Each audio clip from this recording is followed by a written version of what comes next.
Oh my gosh, I was doing all of that talking and you guys did not even hear me. All right. Well, let me start again.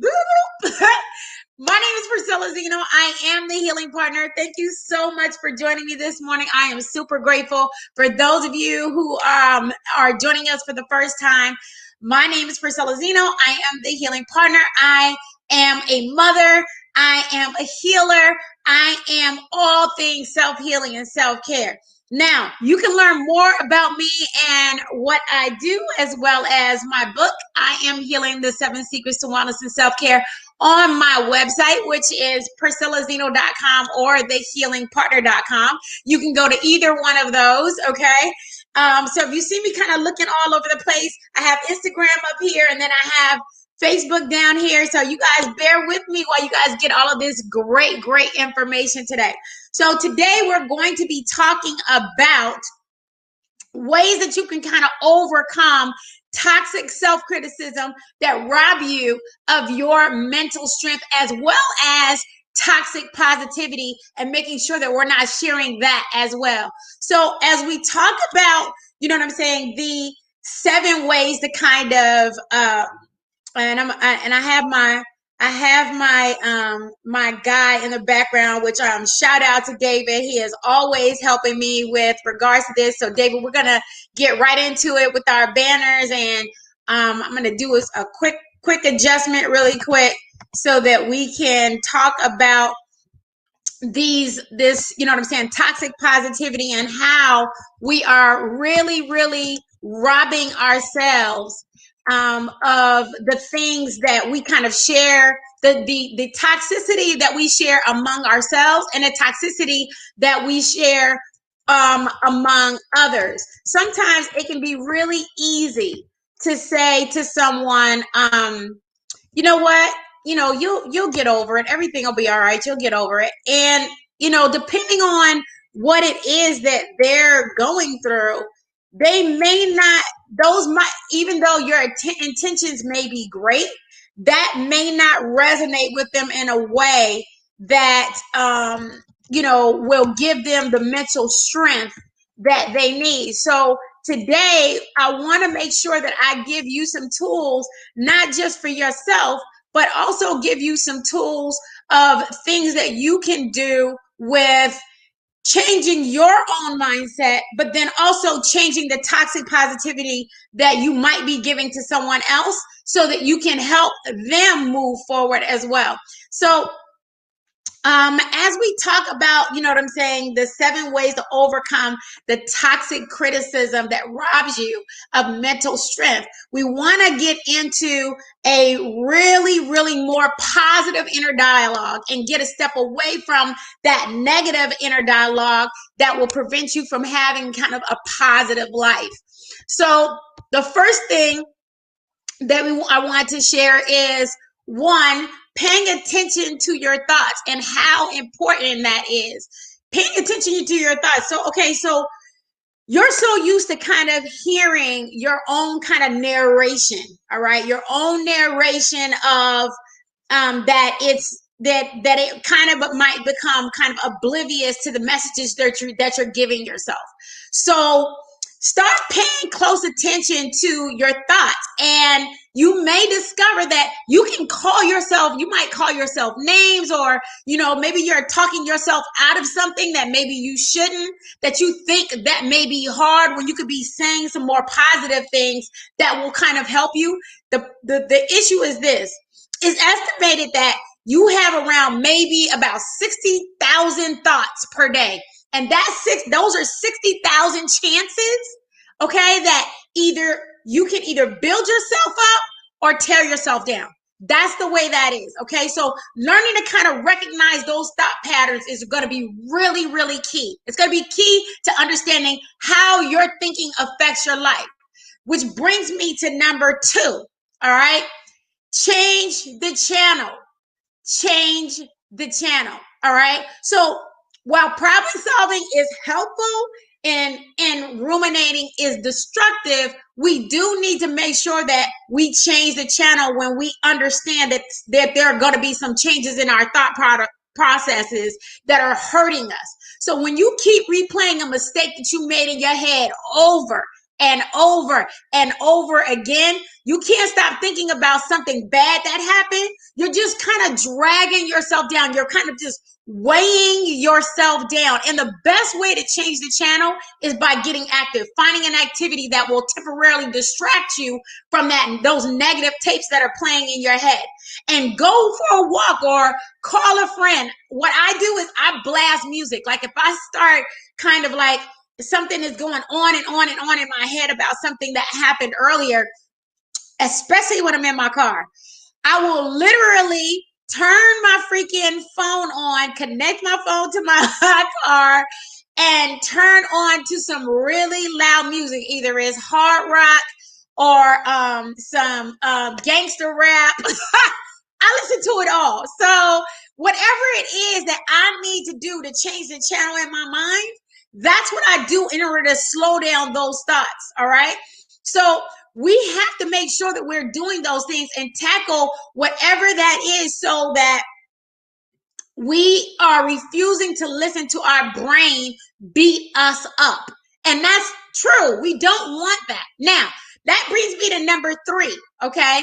Number 3, examine the evidence. So your thoughts aren't always true. In fact, they're often exaggeratedly negative.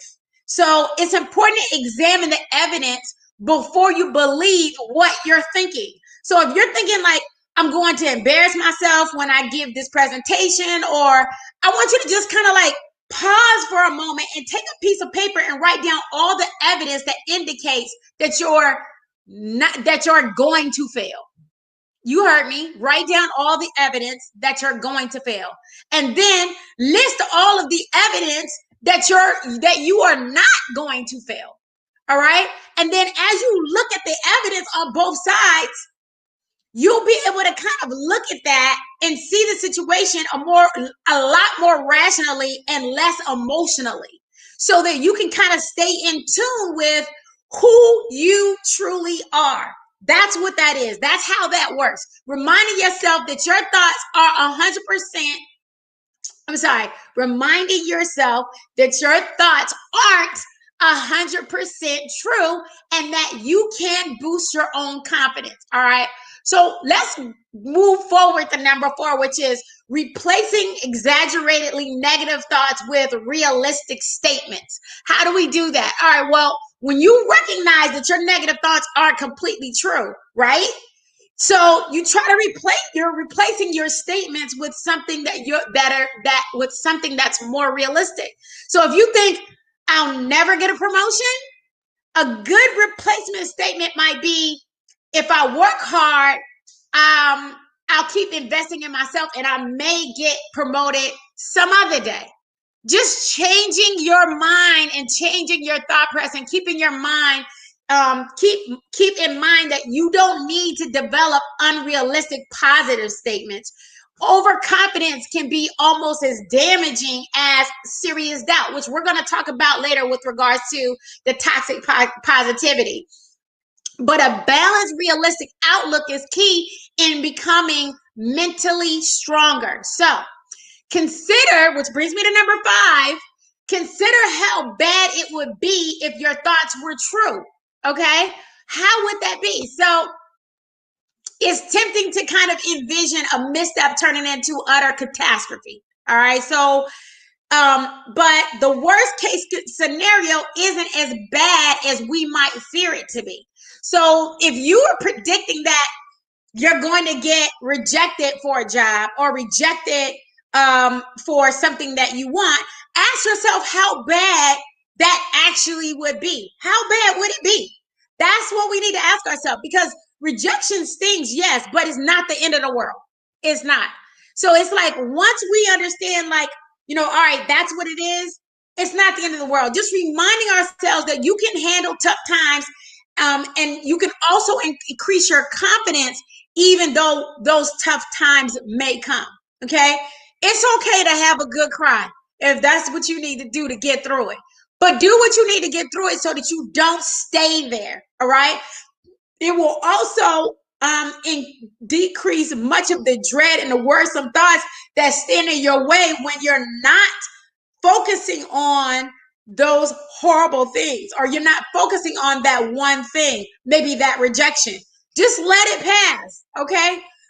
9 times out of 10, it's going to work in your good. It's going to work in your favor. And it may not feel like that at the time, but it will work in your favor. And it doesn't matter what it is, whether it's a relationship or a job or whatever it is, it's going to work in your favor. Yes, David said, don't go down the rabbit hole. Yes, David, don't go down the rabbit hole. So now, which basically brings me to number 6, which is ask yourself what advice you give to a friend. So it's easier to be compassionate toward other people rather than yourself. So while you might call yourself an idiot for making a mistake, it's unlikely that you call a loved one an idiot. So when you're struggling with the tough times and you're doubting your ability to succeed, ask yourself, what would I say to a friend in this problem? What would I say to somebody else? And then say those things to yourself, but also understand that you need to give yourself permission and boundaries. Permission and boundaries. Permission to say the things that you need to say to yourself to heal, and boundaries to make sure that you're not giving that negative self-talk or that toxic talk that will hurt you, or toxic positivity that will keep you out of reality. Okay. So these are the things that you need to do. Now, it definitely needs to be a balance, which brings me to number 7. Balance self-improvement with self-acceptance. Okay. So there's a difference between telling yourself that you're not good enough and reminding yourself that there's room for improvement. Accept your flaws for what they are right now, while committing to do better in the future. It may make you get to this place where you're like, okay, wait a minute.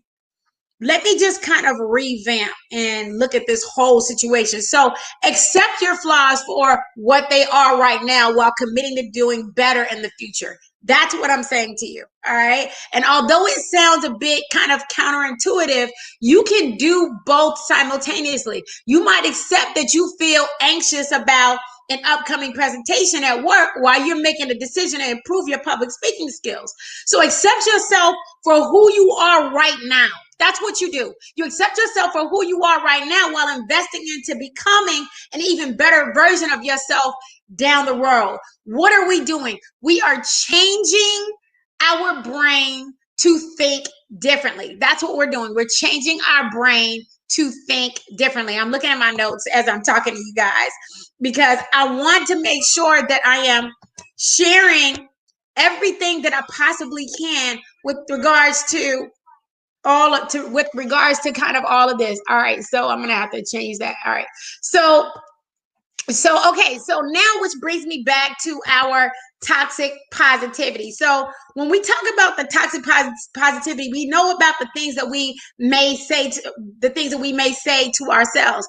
But what are some of the things that, you know what I'm saying, we are saying to others, you know what I'm saying, to make sure that we are we think we're being helpful, but we're actually not being helpful. So when I talk about, you know what I'm saying, being helpful, I'm talking about making sure that we're not sharing information that will hurt our friends, even though we think we are helping them. So there's a big difference between the toxic positivity and the validation and hope. Okay. The toxic positivity is, for example, if, like I was telling you before, you don't want to tell yourself, okay, PerCilla, you'll get over it. It's okay to maybe we want to change those words to, okay, this is hard. I've done hard things before, but I believe in myself. Because if you try to negate some of the things that you're feeling, it may come back up later. So instead of just saying to yourself or someone else, you'll get over it, say, you know what? I do recognize that this is hard and that I've done harder things before, but I believe in myself. Or I do believe this, that you're going through something hard and you've done things before. You've done some hard things before, but I believe in you. So that's what I'm talking about. Now let's go to another one. Just be positive. I remember telling a girlfriend, oh my gosh, you need to just be positive. And believe it or not, that toxic positivity, it didn't keep me in reality and it didn't keep her in reality about what she was facing. Instead of changing my words to validation and hope of, I know there's a lot that could go wrong, but what could go right? That's changing that. David said, all we can hope for is for the strength and wisdom to accept the things we can't change. Yes, absolutely, David. I absolutely love that. And I agree with you 100%. So we do have to change our words. One of the other things that we talked about is telling somebody, oh, you know what? I only do good vibes. I only accept good vibes only. All right. Well, guess what? All vibes are welcome here, because you never know that when someone comes into your space based on the vibe that they have, your vibe could change their vibe, and that's okay. All right. Or how about when we tell people, why are you so negative? Stop being negative. How about we change that to validation and hope talk by saying it's pretty normal to have some negativity in this situation. Like, we recognize that there is going to be negativity surrounding certain things. All right. Or when we tell people, you know what, you need to think happy thoughts. Okay. Yes, we can think happy thoughts, but at times we may need to change it to a more validating, hopeful word, such as, it's probably pretty hard to be positive right now, but I'm putting out good energy into the world for you. Or it's probably pretty hard to be positive right now, but I'm putting out good energy for myself because that's what I want in return. Now, I understand that it is key to share with people to never give up. I even talk about it in my book, to never give up. But it's also key to also, you maybe follow that up with, sometimes giving up is okay, but what is your ideal outcome? Because that's what's important. Sometimes it's okay to like shut the door on some things. And that is a form of giving up. But at the end of the day, is it the goal? Because if it's the goal, that's okay. And then also, how about this word? Just be happy. And yes, we all can tell people just be happy. But the validation and hope talk versus telling people to just be happy is never fun to feel that way, because we're recognizing, you know what I'm saying, and we're not negating what someone is feeling. So we're saying it's never fun to feel that way, So is there something we can do today that you would enjoy? Or is there something that I can do today that I can enjoy? And then last but not least, when we tell ourselves or we tell other people, see the good in everything. Just see the good in everything. Yes, we can see the good in everything, and it's good to feel that way. But if you're feeling like you're in a place where you can't see those words, then maybe you need to change those words to a validation and hope words of, it's probably really hard to see any good in this situation, but we're going to make sense of all of it later. We don't have to figure it all out right now. So I want to just kind of show you that there is a difference between supporting yourself and supporting someone else in a way that's going to be helpful so that we can really and truly give ourselves the strength and hope that we need to build ourselves up. So I want to, I said that we were going to do a breath connection at the end of this. So I'm going to actually get you guys to, I hope you guys enjoyed that conversation about toxic positivity and how we share that with ourselves and others. And at the end of the day, I want to also share with you a way that you can also kind of bring yourself to a place of calm, especially when you are having a lot of positive thoughts. So if you have music, throw your music on. If you have a candle, something that you can visualize, light your candles, really create a real serene space. So we just have a couple more minutes. So what we're going to do is before I get David to throw my music on, I don't throw it on yet, David, not just yet. Wait until I say throw on the music. But what we're going to do really quick is we're going to do a couple breath connections, and we're just going to do literally a 2-minute meditation. So here we're just going to do a quick breath connection, and that breath connection is taking a deep breath in through the nose and out through the mouth.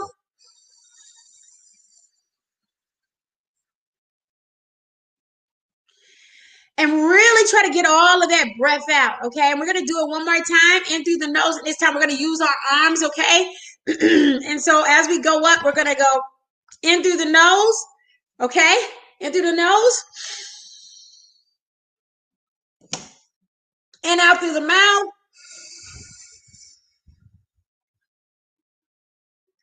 So just want you to really, really relax. I want you to see the relaxation in your shoulders, see the relaxation in everything that you need. I mean, really, really take that breath in. Really take that breath in so that you can really feel the relaxation in your entire body. So let's do it again. In through the nose and out through the mouth. Okay. Now, again, we're not putting on the music yet, David. What we're going to do is we're just going to do a quick 2-minute meditation. So what we're going to do is we're going to close our eyes and just sit still, posture your body, think of a mountain, but then relax your shoulders. I want you to relax your shoulders. I want you to think of the sea. Okay, so just kind of relaxing your shoulders, but sitting your body kind of upright and just breathing normally. I'm just going to talk you through this 2-minute meditation. It's 8:53 right now. Taking a deep breath in through the nose, out through the mouth.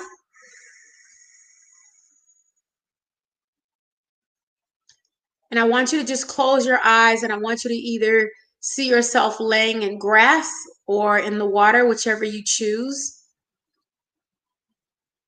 Relaxing your knees and your thighs and your buttocks. Relaxing your feet, really feeling the ground.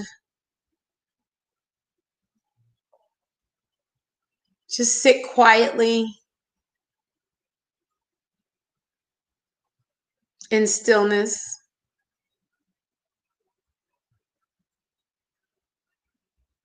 And I just want you to hear the stillness. Just allow the stillness to just really swallow you up. Take a deep breath in through the nose, out through the mouth.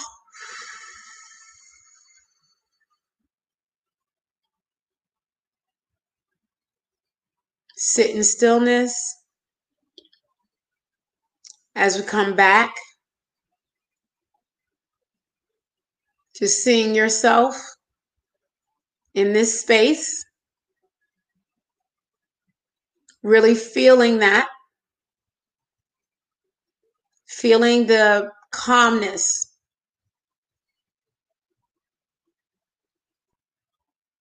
And now we're going to take a deep breath in through the nose and out through the mouth.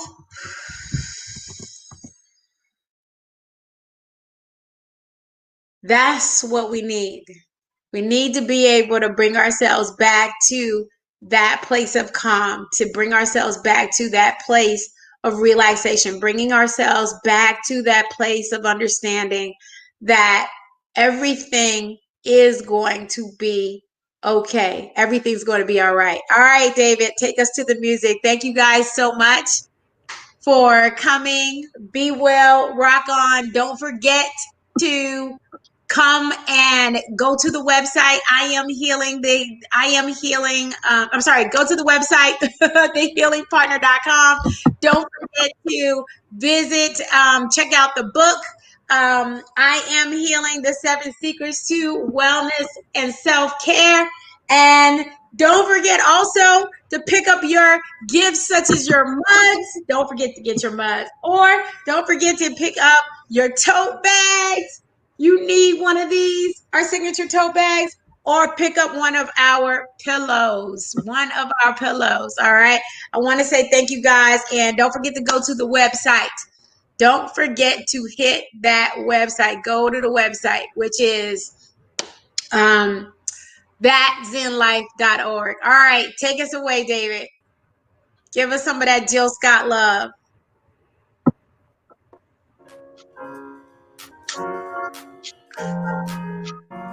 Come on, girl. I'm ready, man. I'm just like, turn it up. I think we might be having some problems. Uh-oh. I'm listening for it. Either way, I just want you guys to have a great day today. See you later. Bye-bye.